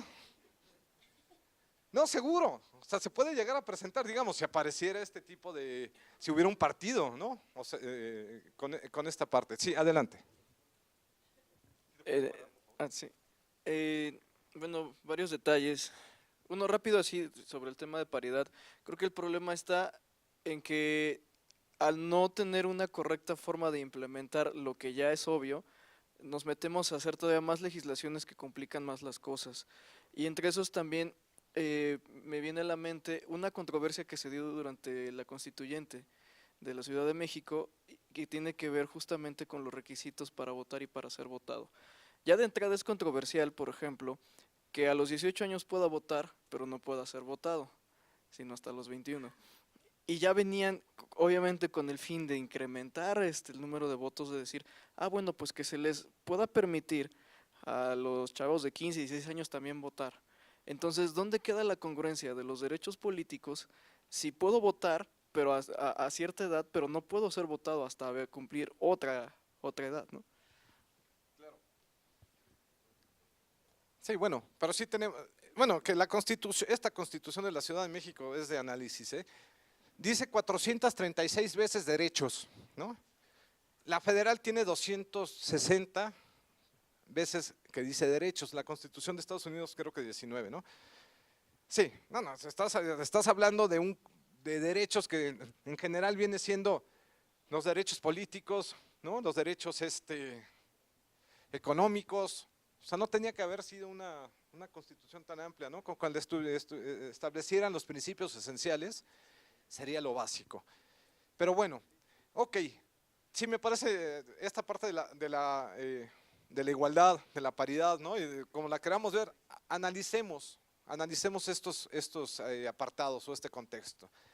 Ahora bien, dicen que para que yo pueda votar necesito capacidad, ¿no? Capacidad jurídica, ¿no? Edad, una credencial para votar, contar con credencial y un domicilio en específico, ¿no? Que son como los elementos para que yo pueda emitir un voto, ¿no? Los requisitos básicos para emitir un voto. Pero también te dice, los que no tengan un domicilio, a mí me tocó un ejemplo ahí donde estaba, perdón que diga, este es un comercial ahí medio, medio gacho, pero creo que nadie se ha perdido de esto, donde está el Chupacabras, ¿no? Ahí en el puente de Río Churubusco, ¿no? Estos famosos tacos. Ahí me tocó estar hace tiempo y había un registro de una persona. Ahí solamente había un registro, ¿no? Abajo del puente, una persona se registró como su domicilio. No, sí. Sí, era el único. Ahorita ya, porque ya hay una plaza comercial y hay varios locales, ¿no? Pero hace como 10 años había una persona que había puesto su domicilio ahí. ¿Perdón? En los tacos. Yo creo que era el dueño, no sé, ¿no? No sabía si votar en Coyoacán o en Benito Juárez, pero bueno, estaba en la disyuntiva, ¿no? O cambiaba su domicilio, ¿no? Pero bueno, el hecho es que estaba ahí registrado. Si no tuviera esta parte no podría votar porque no tienes un domicilio como tal. En otros países, y les voy a pedir que también lo vayan analizando, con que tengas tú solamente un ID, una identificación, con eso votas. No, porque son actos administrativos y al ser un acto administrativo se considera un acto de buena fe, ¿no? Pero aquí te ponen requisitos, ¿no? Te dicen, ok, y aparte lo que sale tener una credencial para el elector, o lo que cuesta para el INE, o lo que le da el INE para tener esta famosa oficina del Registro Federal de Electores es altísimo. Es más, yo les puedo decir que es un mini INE dentro de la misma institución, ¿no? Y tienes ahí los que emiten la credencial, que la credencial después estamos escuchando, ¿no? De que ya la tienen en Tepito, ¿no? La base de datos, ¿no? Que esa base de datos está encriptada y cuando la encuentren van a saber de quién fue, quién la dio. No, ya la tienen los bancos, sí la tienen porque hay un secreto, lo del secreto bancario, ellos sí pueden entrar, ¿no?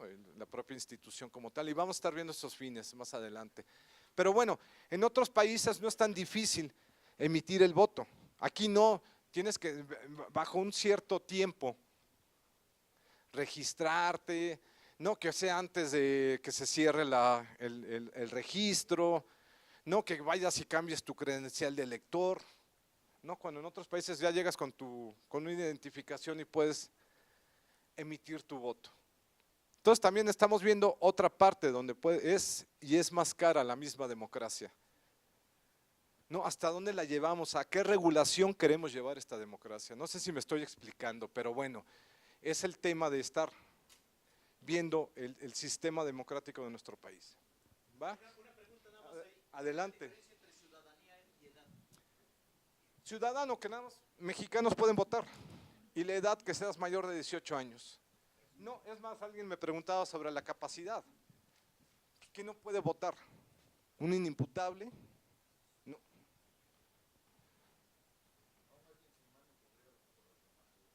Claro, pero es un derecho político, ¿no? Decir, oye, espérate, yo estoy bien, estoy consciente, ¿por qué no puedo votar? Más bien, sí, es que te dicen quiénes sí pueden, quiénes no pueden.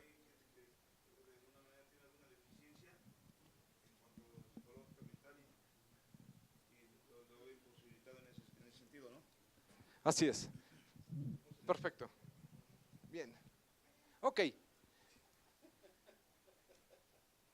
¿Qué está en juego en el 2018? Este es un calendario electoral.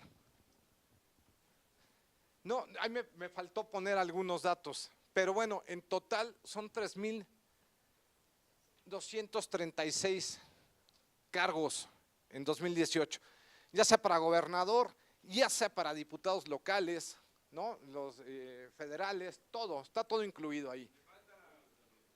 ¿Qué falta? No, pero ya en algunos ya vienen los…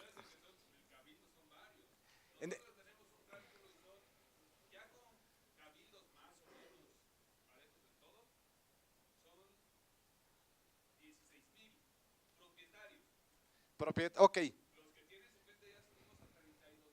Por lo de la Ciudad de México, los 6 por delegación.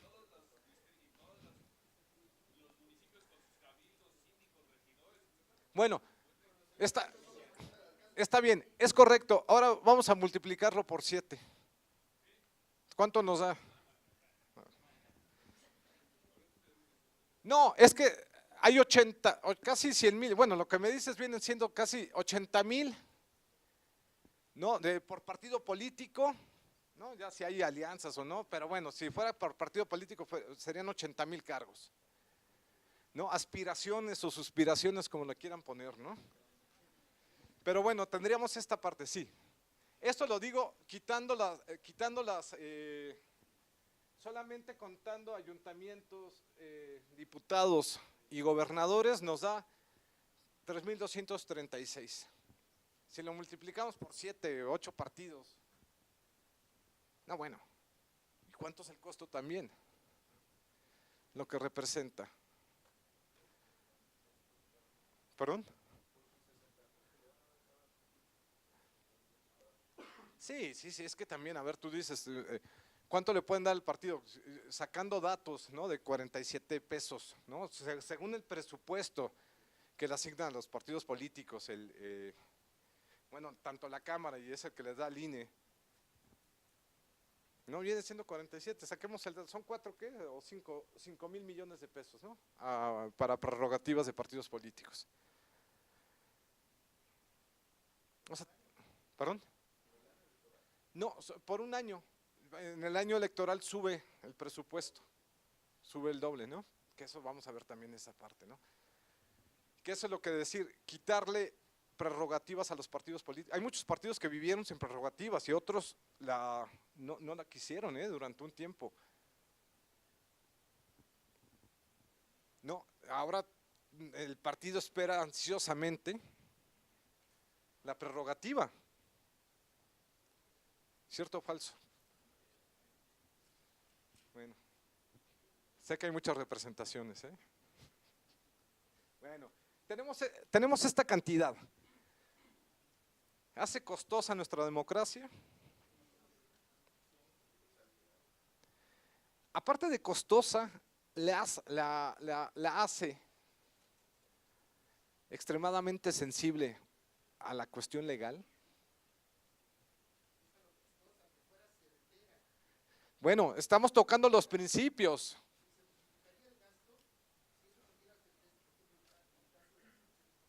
Sí.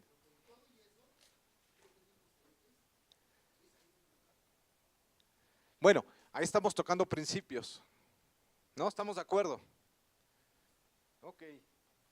Bueno.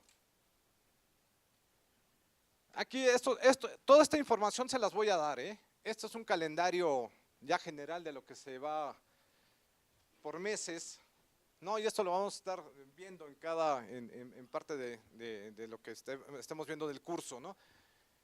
¿Cuándo inicia el proceso electoral? El 8 de septiembre, ¿no? Se adelantó, a diferencia en el anterior iniciaba en octubre. El proceso, ¿cuándo es la designación de instalación de los consejos locales del INE? El 30 de septiembre. La instalación de consejos distritales el 30 de noviembre. No, y así nos vamos hasta el día de la jornada electoral, ¿no? Ahí vamos tocando, hay fechas, ¿cuándo empiezan las precampañas? ¿Cuánto dura una campaña electoral?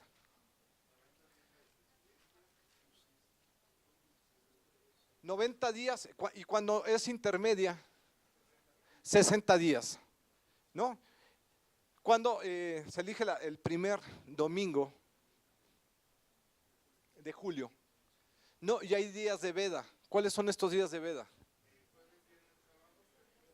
Y antes de iniciar campañas hay un mes de veda electoral. Sí, cuando están las precampañas, pero hay un stand-by, ahí están las precampañas, entre la precampaña y la campaña. Nosotros hay que también tener en cuenta cuál es la diferencia entre precampaña y qué es campaña, porque la propia ley también nos habla sobre aspirantes y los independientes, pero te dice qué es un precandidato y quién es un candidato, pero hay unos artículos ahí que te dicen, y también el aspirante, y al aspirante se le tomarán en cuenta los gastos de campaña que haya generado. Pero ¿quién me establece quién es un aspirante? Entonces al ratito va a haber un preaspirante, ¿no? Entonces en un momento usted va a decir, yo quiero ser presidente, mejor cállate, porque te va a contabilizar, ¿no? Entonces, ¿quién define aspirante? Sí, adelante. Ah, si en 20 años quiero ser presidente, no, pues vale, ¿no? Para que te metas en un proceso legal, ¿no? Es que él fue aspirante, ¿no? Contabilízale todos sus gastos de campaña, ¿no? Bueno, aquí tenemos cuándo se tiene que instalar todo, ¿no? Hay fechas, hasta la tercera semana. Los procesos internos empiezan en la tercera semana de noviembre, ¿no? Para la presidencial y terminan en enero. Son 60 días. No, ya estoy viendo muchos partidos lo que están haciendo es que lo que quieren hacer es mandar encuestas, ¿no? Hay diversos tipos de mecanismos para elegir a sus candidatos y creo que el último que va a quedar dentro de todos los partidos va a ser la de emitir un voto, ¿no? Se van a ir por otros mecanismos, ¿no? Mecanismos de designación, mecanismos de encuesta, de consulta a la base, de acuerdos. En algunos partidos hay tómbola, ¿no? Sí, sí, no, sí, sí. Sí, ¿no? ¿Qué? Designación, ¿no? La democrática designación, ¿no? Tú. Listas, pero el proceso como tal, un proceso de votación de papelito donde toda una militancia vaya y participe y emita un voto, creo que no se va a dar, ¿no? También se está dando por grandes acuerdos, ¿no? Que se están emitiendo, ¿no? Crear un frente amplio, ¿no? Crear otro frente, ¿no? Otras representaciones o asociaciones políticas están haciendo este tipo de… Pero lo último que estamos viendo es que se emite un voto en base a un candidato por parte de su militancia, ¿no? Entonces también ahí lo que debilita un poco lo que viene siendo la parte de la democracia, ¿no? Porque democracia, ¿qué es?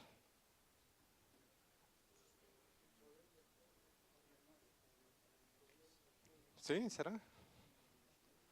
Bueno, teóricamente está, pero sí hay que creerlo, ¿eh?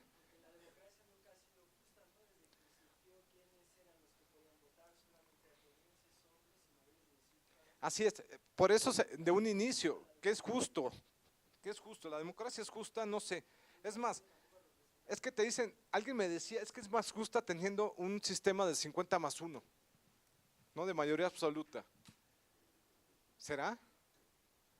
No, porque te dice, sí, de mayoría absoluta pasa el primero y el segundo lugar y llegas a grandes acuerdos con el tercero y las otras fuerzas que se hayan quedado…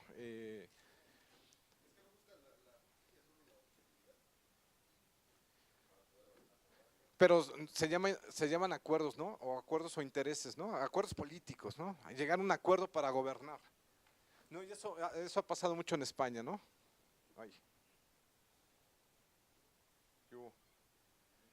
Ahí está. Ok.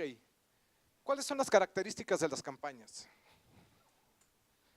¿Qué vienen siendo estas características de las campañas?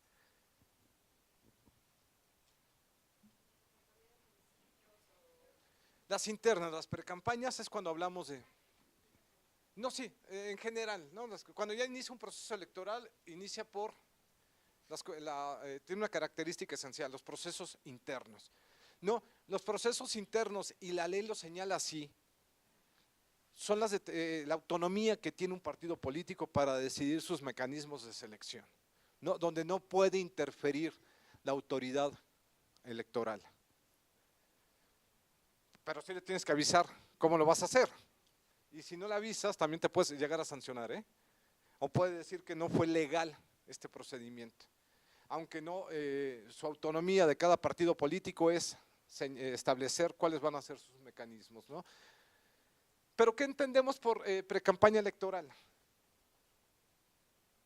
El conjunto de actos que realizan los partidos políticos, sus militantes y los precandidatos a candidaturas a cargo de elección popular, debidamente registrados por cada partido, ¿no? Artículo 227. ¿Cuándo dan inicio? ¿No? Ya lo habíamos visto en este calendario.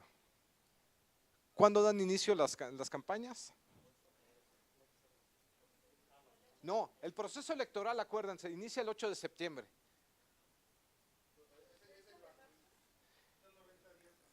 Las precampañas inician en la tercera semana de noviembre y duran 60 días.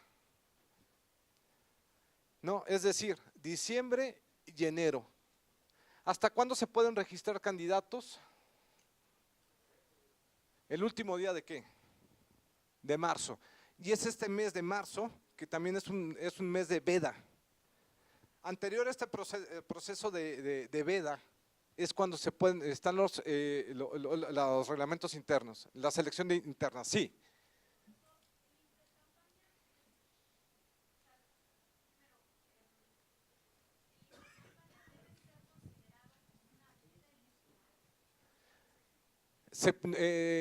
Sí. Claro. Pero también el intercampaña debe ser considerado como una veda electoral, es decir, no puede haber ningún tipo de acto por parte del partido político. No, en el mes de marzo no puede haber ningún acto, es más, ni siquiera promocionales de radio y televisión, ¿eh? No, pero es que… No, ni de partido político. No, sí. A ver, no, porque si es de candidato hay sanción, ¿eh? Porque se estaría adelantando, sí. Nada más ahí, el intercampaña, claro que puede haber propaganda política. Interna. Y claro que puede haber propaganda del partido político en términos genéricos. Lo que no puede haber es difusión de plataforma electoral y difusión de un candidato electo. No, totalmente de acuerdo. Lo que Pero no entonces, ¿podemos hablar de veda? Esa es mi duda. Eso sí, porque no se está promocionando, ni se está pidiendo el voto, ni se está promocionando el candidato. No, ese es el lapso de, digamos, en el mes de marzo, porque ese lapso es de registro de candidatos ante la autoridad electoral. Estoy de acuerdo, perdón. Se le denomina también veda, o sea, porque ningún candidato puede hacer campaña. Así es, ahí se tiene que también limitar a la campaña.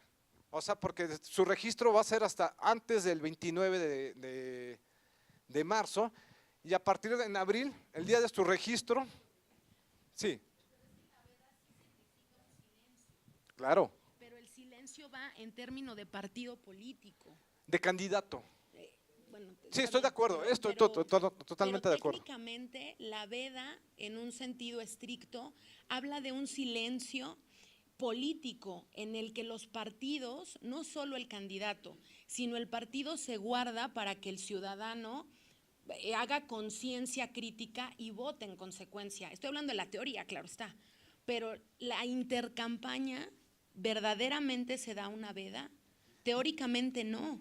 No, es que aquí nada más en los tiempos oficiales, digamos, desde que inicia el proceso y en las campañas internas, sí tienen derecho a radio y televisión. Posterior a eso, ya no hay. Internamente sí, pero en el lapso de registro de fórmulas, que es durante este mes, o que llegan hasta los procesos internos,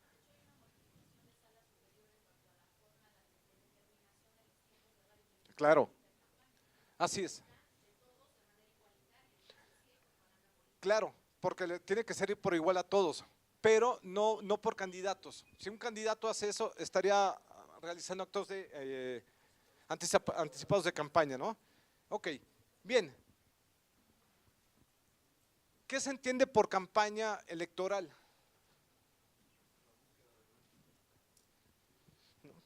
Es el conjunto de actividades llevadas, ¿no? La búsqueda del voto, ¿no? Así en términos generales, ¿no? ¿Qué es lo que se quiere obtener? Es el voto. ¿Qué se entiende por actos de campaña? Es el proselitismo, ¿no? Este proselitismo, acuérdense, lleva algunas características que no puedes denigrar, que al contrario, ¿no? ¿No limita una libertad de expresión esto? Es que te dice el artículo 6, ¿no? La libertad de expresión. Y después te dice, no, es que excedió la libertad de expresión. Son campañas negras, porque afecta a terceros, ¿no? ¿Qué más? Sí, ¿qué qué calidad de política no están haciendo? Hay complot. No, se escuchan varias cosas, se escuchan muchas. Pero la libertad de expresión siempre está limitada, nunca existe plenamente. Ok, te dicen que es un derecho humano, pero también hay limitaciones a los mismos. No, yo estoy seguro que lo vieron con el anterior profesor, el derecho de asociación o de reunión. No, y lo vieron en su artículo 9 constitucional. No, siempre y cuando esta asociación sea de carácter lícita, ¿no? O sea, yo me puedo reunir con quien sea, ¿no? Pero hasta dónde hemos llevado el extremo, si no es delincuencia organizada. Es que ahí también hay un tema, es que te dice el artículo 16, ¿qué se entiende por delincuencia organizada?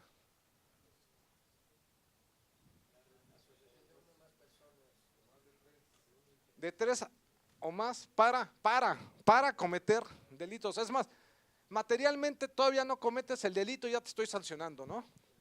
Así viene la Constitución, ¿eh? Y más adelante te habla sobre esta figura del arraigo, ¿no? Tú dices, bueno, para lo que es nuestro nuevo sistema, no tendría que ni siquiera existir, el arraigo. Y por delincuencia organizada, pues que la manejen, el concepto le cambie, ¿no? Te dicen para cometer delitos. Todavía no lo cometes y ya te estoy sancionando. Y para que un delito sea sancionable, materialmente ya se tuvo que haber consumado, ¿no? Pero bueno, ahí tenemos mañana, el miércoles traigo esta ley de delitos electorales. Lo que hacen es que al Código Penal le quitan este capítulo y crean una ley solamente de delitos electorales, es muy corta, ¿no? Ok, va. ¿Qué se entiende por propaganda electoral? A lo que quiero también, la propaganda electoral tiene ciertas características. Sí, la imagen, el eslogan, pero también lo tienes que hacer con ciertos requisitos. ¿Estos requisitos cuáles son? Que no puedes colgar también en áreas públicas, con material reciclable, ¿qué más? Que se pueda retirar.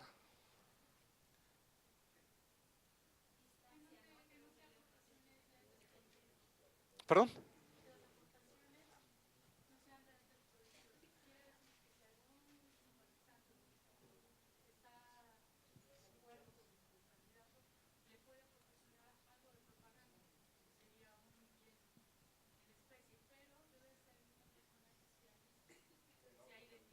Sí, ahí me tocó ver, hice estudios del otro lado del charco, ¿no? Y me tocó ver una campaña ahí en Berlín. Me impresionaba la forma, nada más era en lo que venía siendo en un espacio, no en un camellón, cada 3 metros estaba la imagen del candidato. Era lo único que veías de campaña. Estaba el inmobiliario, tenía una dimensión de ¿qué será? 60 por 90. No, y estaban los camellones, estaba perfectamente medible, ¿no? Y era lo que veías, caminabas y nada más se repetía la imagen, ¿no? Y alguien me decía, un conocido, me dice, no, es que esto es pura basura, ¿no? Le dije, no, si supieras, ¿no? No, sí, no, te impresionas, ¿no? Tú dices, oye, pues, tú hasta agradeces de decir, oye, que hasta qué bonito se ve todo, ¿no? Todo ordenadito. Le dije, no. Me dijo, no, ya es pura basura electoral. Y yo, no, sí, o sea, sí te impresiona la manera, ¿no? De cómo llevan sus propias campañas. Y sus campañas son más, sí tienen debate, aquí falta debate, ¿no? Aquí falta muchísimo debate. No, ves los famosos… cuando están haciendo sus propios debates, los debates ya están debidamente estructurados, reglamentados, no hay base para bueno, lo vemos aquí en cámara, La única vez que yo he visto debate en esta legislatura fue con los delfines, No, de verdad, o sea, sí era de aplauso, y no, y te emocionabas, ¿no? Ya hay debate, ¿no? Y fueron los delfines los que originaron este debate y todas las tonterías que escuchabas por atrás, ¿no? No decías, pero bueno, sí era parte de este debate, ¿no? Aquí debería haber acuerdos políticos, ¿no? Alguien que se acuerde de entrada, lo hicimos aquí, ¿no? A ver qué piensan de esto, ¿no? Y, ¿no? Cada quien da su argumento, se termina y vámonos, ¿no? Pero no lo vemos, ni siquiera lo vemos en un poder legislativo, no lo vemos ni siquiera en las campañas electorales. Eso sí, dicen, no, es que la campaña ya es sucia, ¿no? La campaña ya tiene ingredientes de campañas negras, ¿no? Porque le están señalando la verdad, cuando le está señalando la verdad al otro, llega la autoridad administrativa y te dice, ¿sabes qué? Vamos a bajar ese promocional. Primero la autoridad dice, nosotros no podemos señalar quién, no podemos, presentas tu spot, ¿no? Se publica, pero hasta que se publica y el otro partido solicita medidas cautelares, la autoridad administrativa lo baja. Dicen, es que no, yo no puedo revisar su contenido. No, pero sí lo estás bajando, ¿no? Al fin y al cabo lo estás censurando. ¿No? Y esa misma autoridad es la que te dice, no puedo, sí, pero no, o no, pero sí. Entonces también va en contra de este principio de la libertad de expresión. Bueno, estoy sacando varios puntos, y a mí sí me impresiona que no se pueda. O sea, yo en lo particular sí debería haber campañas que digan una realidad, ¿no? Campañas donde se demuestre que efectivamente hay otro candidato o otro partido han llegado a cometer o resaltar hechos, ¿no? Ya, si te vas a las campañas negras donde ya es todo por el nada, bueno, ya sabrás, pero también limita la libertad de expresión, sí. Creo que en ese sentido sí se han flexibilizado un poco los criterios porque hemos pasado de una libertad más amplia hacia la restricción de denigrar a las instituciones y a las personas. Ahora solo subsiste la prohibición de denigrar a las personas, ya se ha quitado ese candado de no denigrar a las instituciones, porque nosotros también entendemos, y es un criterio del Tribunal Electoral, que ellos consideran que al ser figura pública o al ser servidor público debes de ser un poco más pues resistente a las críticas, ¿no? No quiero decir que se esté como dejando de lado su calidad humana, pero sabemos que se está como en el ruedo y se está expuesto a este tipo de críticas, incluso en el manejo que se ha tenido sobre los recursos públicos. Entonces, en ese sentido sí se ha flexibilizado un poco más estas restricciones y pues veremos cómo siguen avanzando. Sí, gracias, muy interesante el comentario. Es más, hasta la réplica, ¿no? Hay un derecho de réplica, pero este derecho de réplica, ¿para quién opera?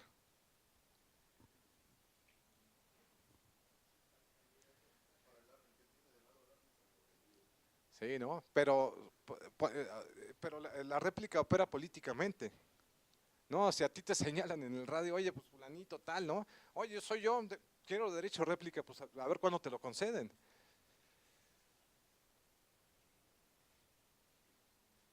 También, ok, se crea esta parte si ha sido más flexible, ¿no? La campaña y decir el o sea, uno, es que no utilices el 134 para tu promoción personal, ¿no? Con el 40 constitucional, no utilices los recursos, ¿no? Pero lo otro, si tienes que ser directamente, esto para que te sancionen por utilizar recursos, pero si quieres defenderte sobre una expresión, sobre una libertad de expresión, resulta complejo, ¿no? ¿O qué límites lleva esta libertad de expresión? Pero bueno, ok. Aquí vemos ya, ¿no? ¿Cuánto duran las campañas? Cuando se trata de presidencial, 90 días. Cuando se trata de intermedia, 60 días, ¿sí? Esta información ya la tienen aquí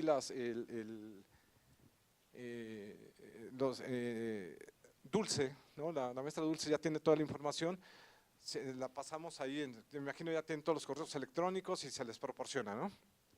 Ahí para que nada más vayamos siguiendo. Sí, adelante, por favor. Profesor, una duda, ¿cómo que se gustes. cumple con el principio de equidad en la contienda si no se limita la libertad de expresión?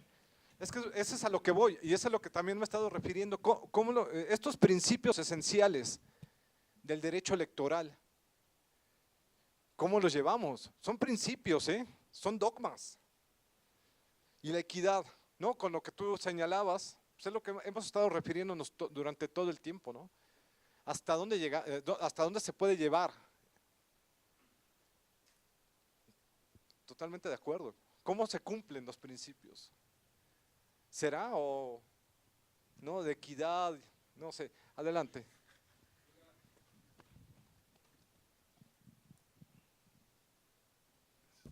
En lo que se Gracias. refiere a los principios, yo creo que no la democracia, sino el sistema electoral mexicano, su principal principio y valor fundamental está basado en la desconfianza. Por eso es tan caro, por eso tiene tanta regulación, por eso la credencial de elector tiene que tener fotografía, huella, firma, sellos de agua, etcétera, etcétera, ¿no? Por eso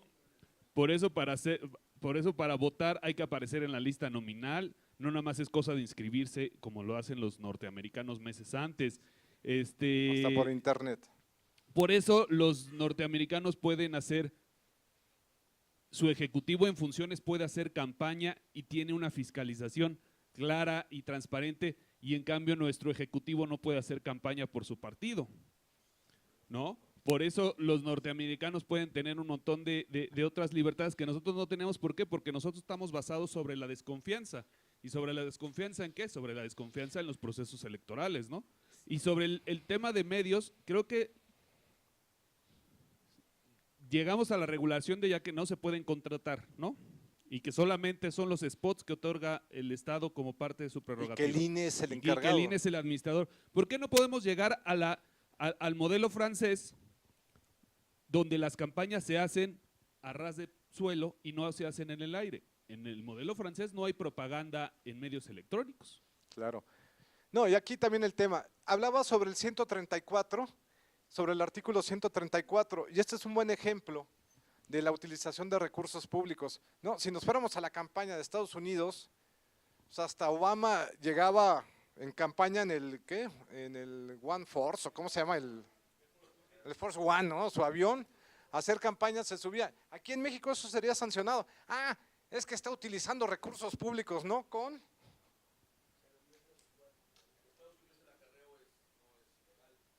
No, pero aquí, bueno, se presenta de otra manera, ¿no?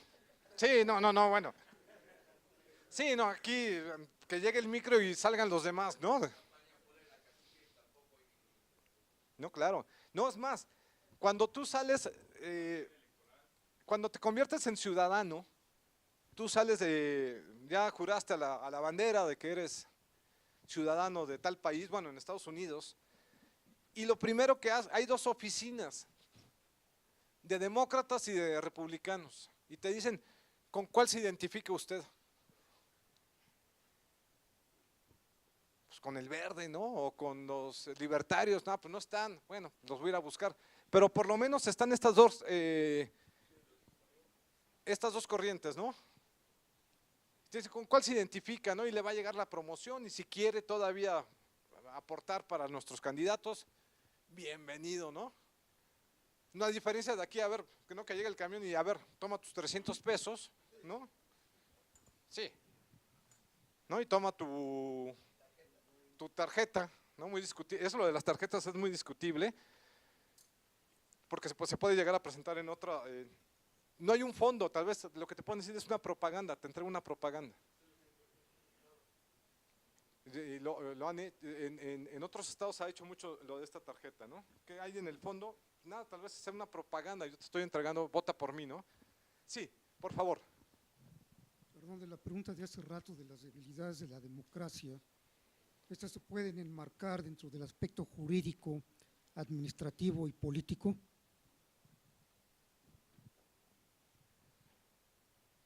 Si estas se pueden enmarcar en un aspecto político y administrativo. Si las debilidades de la democracia se pueden englobar o enmarcar dentro del aspecto jurídico, administrativo y político? Sí, claro, yo creo que van de la mano, ¿eh? Yo creo que todo esto va de la mano, porque el aspecto jurídico ahí está. ¿Cómo vas a reglamentar, no, los procesos internos, hasta la vida interna de los partidos políticos? México era me parece, de los últimos países de América que tenía una ley de partidos políticos. No, y ahí te dice quiénes son, cómo se tiene que reglamentar, cuántos deben de ser militantes, no, quiénes son los que deben de pertenecer, ¿no? El 0.26% de un padrón, ¿no? O tener un registro del 0.26. Y todo nos conlleva a ¿qué? ¿Cómo vamos a hacer elecciones? Primero los procesos internos, la vida interna de un partido y cómo se van a llevar las elecciones. Todo va enmarcado, todo va englobado. No, el impacto jurídico, el administrativo y el político, totalmente de acuerdo. No, y lo vimos políticamente, ¿no? O lo estamos viendo políticamente. Si bien jurídicamente puedes fusionar a un partido, puedes crear alianzas, no lo estamos viendo ahorita con el Frente Amplio. Pues jurídicamente está establecido, pero es el acuerdo que lleguen diversos partidos políticos para crear este Frente Amplio. Así es, el pacto pero ese fue posterior, que eso viene siendo como parte de la reforma política que vendrá con gobiernos de coalición. Es que te dice, ¿qué tanto beneficia un gobierno de coalición? Ahorita, pues ya no lo puedes hacer porque tienes un proceso electoral en puerta. Se desvirtúa, ¿no? Yo siento que se va a desvirtuar esta parte si tú estableces actualmente, no lo puedes hacer, son 6 meses antes del proceso electoral, ¿no? Y para modificar. No va a llegar, pero sí se va a dar posteriormente. Y va a beneficiar a muchos. La segunda vuelta, es que te dicen, es más justo ese sistema, la verdad, no sé si sea más justo. Que sea, o más gasto, porque representa más gasto, pero aquí lo vemos que parece, si tú rebasas topes de campaña y te lo acreditan, pues parece que vas a una segunda vuelta y todavía le das la oportunidad al partido que rebasó este tope de campaña de participar. Ah, porque ahí sí se cumplen los principios, ¿no? Los principios de equidad, ¿no? Sí.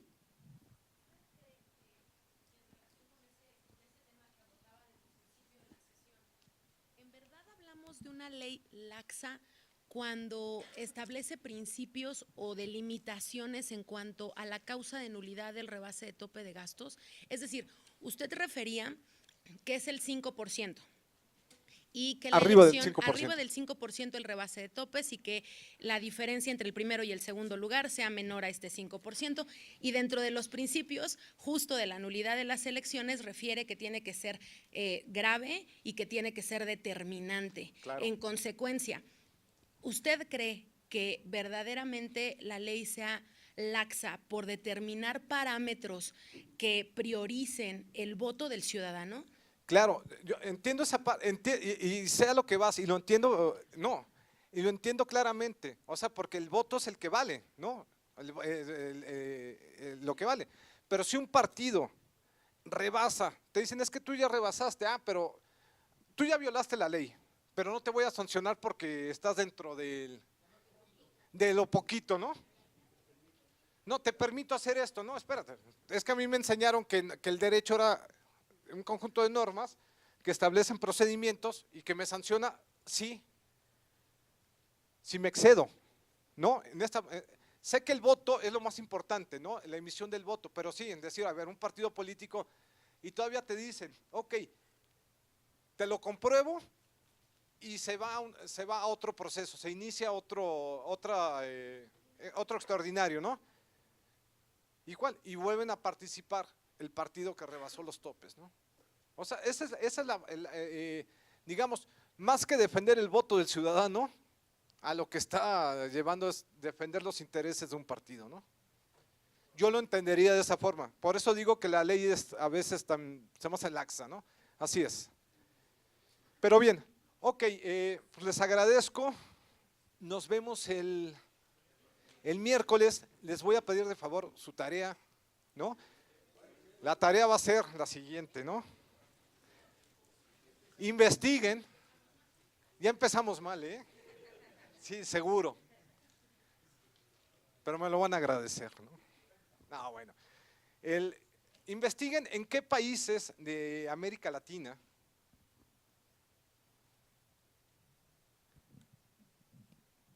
es obligatorio el voto. En México es obligatorio. Y no hay, es imperfecto, pero el no pagar impuestos, llega Lolita y te sanciona, ¿no? ¿Por qué no? Así, si es obligatorio, pero no hay sanción? En el 31, fracción cuarta, te dice contribuir al gasto público. Y si no pagas impuestos, hay sanción. ¿Y por qué el votar no hay sanción? Si hay países en América Latina, encontrar dónde es obligatorio el voto y en qué país se sanciona. 2 hojitas, ¿no? Y adelante, ¿no? Con su nombre. 2 líneas, no sé. Bueno. Les agradezco a los alumnos de línea, también les pido eso, de favor, y nos vemos la próxima clase, el miércoles. Adelante. Buenas tardes, buenos días, hasta luego.